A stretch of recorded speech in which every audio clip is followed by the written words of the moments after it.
Americans are and have been muffin crazy. Muffins are essentially individually sized quick breads. And this recipe for giant bran and raisin muffins is brimming with healthful ingredients, including giant raisins, wheat bran, prune juice, molasses, and yogurt, no sugar. We start with 2 eggs. These were laid yesterday in my hen house, and those hens are laying like crazy right now. To the eggs, which I just broke up with a fork, 1 cup of prune juice. Prune juice is full of antioxidants. It has a natural sweetness. Now also we're adding something that's high in calcium and also high in iron, unsulfured molasses, 6 tablespoons. And a little secret, if you're measuring or any sticky liquid, spray a little vegetable spray in your measuring cup and it slides out pretty cleanly. And 6 tablespoons of melted butter, slightly cooled. You don't want it boiling hot when you put it into this mixture. And 1 cup of non-fat yogurt, unflavored, no fat. So there's our yogurt. And to this, add 2 cups of wheat bran. Wheat bran is bran that has not been processed. It still has the outer coating of the wheat attached. And this all together with the raisins is going to sit for 10 minutes because you want that wheat bran to plump. We want 3/4 of a cup of golden raisins.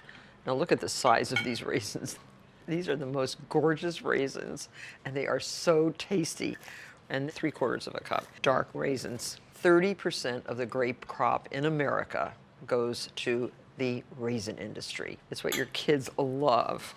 And now don't forget 1 teaspoon of best quality vanilla extract. Now let this sit for 10 minutes, let it all plump up. And while it sits, you can sift your dry ingredients. We have 2 cups of all-purpose flour. And I like to just dip it in and level it off. 2 cups. And for sifting, I just use a wire whisk. So that's 1 teaspoon of salt and 2 teaspoons of baking powder and 1 teaspoon of baking soda.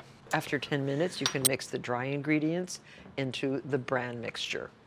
Everything's well incorporated. The raisins are a little softer. The bran is certainly a little plumper. So now add your dry ingredients into this larger bowl. A little bit at a time. Stir it in. You don't want to overwork it. I like baking by hand every now and then. It's kind of pleasurable to be in the old-fashioned mode of stirring by hand.